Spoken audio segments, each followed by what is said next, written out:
Hello friends, സാധാരണയായി നമ്മൾ ബിരിയാണിയൊക്കെയല്ലേ ദം ചെയ്യാറ്. ഇന്ന് നമുക്ക് വ്യത്യസ്തമായ രീതിയിൽ പൊറോട്ട കൊണ്ട് ഒരു ദം പൊറോട്ട എങ്ങനെ വളരെ ഈസി ആയിട്ട് ചെയ്യാൻ നോക്കാം. ഞാൻ അതിനായി ഒരു മൺചട്ടി എടുത്തിട്ടുണ്ട്. ഇതിൽ നല്ലതുപോലെ എണ്ണ തൂകിയതാണ്. ഇതിലേക്ക് നമുക്ക് വാട്ടിയ ഒരു വാഴയില ഇതിൻ്റെ ഉള്ളിലായി വെച്ച് കൊടുക്കാം. നമുക്കിനി പൊറോട്ട ലെയർ ചെയ്തെടുക്കാമെന്നാണ്. ഞാനിവിടെ കടയിൽ നിന്ന് മേടിച്ച പൊറോട്ടയാണ് എടുത്തിട്ടുള്ളത്. ഹോം മെയ്ഡ് പൊറോട്ട ഉണ്ടെങ്കിൽ അതായാലും കുഴപ്പമില്ല. നമുക്ക് ഫസ്റ്റ് ലെയർ പൊറോട്ട വയ്ക്കാം. അതിൻ്റെ മുകളിലായി നല്ല ഗ്രേവിയുള്ള ബീഫ് കറിയാണ് ഞാനിവിടെ എടുത്തിട്ടുള്ളത്. മട്ടനോ ചിക്കനോ ബീഫോ ഏതാണെങ്കിലും കുഴപ്പമില്ല, നല്ല ഗ്രേവി ആയിട്ടുള്ള കറി എടുക്കണം.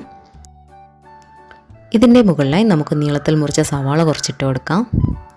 3-4 പീസ് തക്കാളി നീളത്തിൽ മുറിച്ച് വെച്ച് കൊടുക്കാം. കുറച്ച് മല്ലിയിലയും കുറച്ച് പുതിനയിലയും ഇട്ട് നമുക്ക് അടുത്ത ലെയർ പൊറോട്ട ഇതിൻ്റെ മുകളിലായി വെച്ച് കൊടുക്കാം.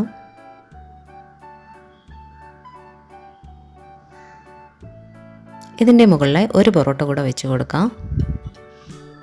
ഇതിൻ്റെ മുകളിലായി നമ്മൾ ബീഫ് ഫ്രൈ ആണ് വയ്ക്കുന്നത്. ബീഫ് ഫ്രൈൻ്റെ റെസിപ്പി ഞാൻ ഉടനെ ഇടുന്നതാണ്. ഇനി നീളത്തിൽ മുറിച്ച സവാള കുറച്ചിട്ട് കുറച്ച് തക്കാളി പീസസ് വെച്ച് കുറച്ച് മല്ലിയിലയും കുറച്ച് പുതിനയിലയും നമുക്കിതിൻ്റെ മുകളിലായിട്ട് കൊടുക്കാം.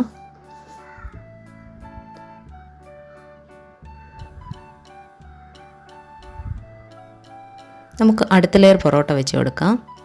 അങ്ങനെ ഈ പ്രോസസ്സ് നമുക്കിങ്ങനെ കണ്ടിന്യൂ ചെയ്തുകൊണ്ടിരിക്കാം. ഇതിൻ്റെ മുകളിലായി നമുക്ക് എത്ര ലെയർ പൊറോട്ട വേണമെങ്കിലും വയ്ക്കാമെന്നാണ്. ഞാനിവിടെ ഒരു 6 പൊറോട്ടയാണ് എടുത്തിട്ടുള്ളത്.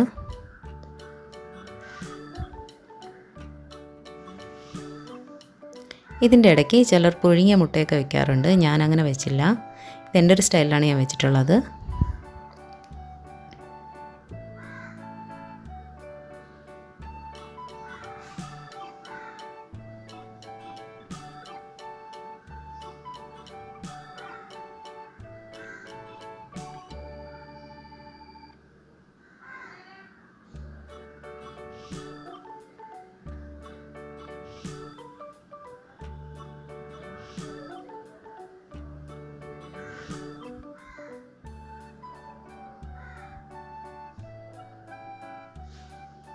നമുക്കിനി ലാസ്റ്റ് ലെയർ പൊറോട്ട വെച്ച് കൊടുക്കാം. അതിൻ്റെ മുകളിലും നമുക്ക് ഇതുപോലത്തെ ബീഫ് കറി നല്ലതുപോലെ ഒഴിച്ചു കൊടുക്കാം. സവാളയും തക്കാളിയും പച്ചമുളകൊക്കെ ഇട്ട് കൊടുക്കാം.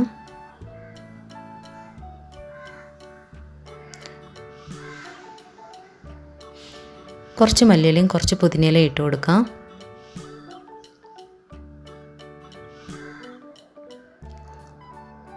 പകുതി നാരങ്ങ നമുക്കിതിൻ്റെ മുകളിലായി നല്ലതുപോലെ പിഴിഞ്ഞൊഴിച്ച് കൊടുക്കാം.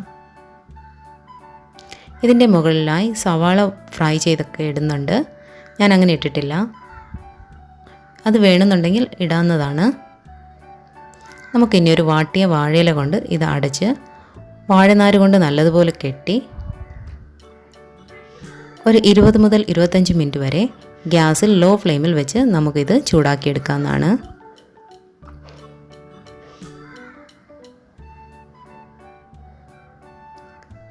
ഒരു 25 മിനിറ്റ് കഴിഞ്ഞിട്ടുണ്ട്. നമുക്കിത് തുറന്ന് നോക്കാം. നല്ല ഫ്ലേവറൊക്കെ വരുന്നുണ്ട്. എല്ലാവരും ട്രൈ ചെയ്ത് നോക്കുക, എല്ലാവർക്കും ഇഷ്ടപ്പെടും. നമുക്കിത് ചട്ടിയിൽ നിന്ന് എടുത്ത് ഒരു പാത്രത്തിലേക്ക് മാറ്റാമെന്നാണ്. ഞാനിവിടെ വാഴയിലാണ് എടുത്തിട്ടുള്ളത്. ഇത് നമുക്ക് ഇങ്ങനെ തന്നെ കഴിക്കാവുന്നതാണ്. നല്ല സൂപ്പർ ടേസ്റ്റാണ്. എല്ലാവരും ട്രൈ ചെയ്ത് നോക്കുക. അഭിപ്രായങ്ങൾ കമൻറ്റ് ബോക്സിലിടുക.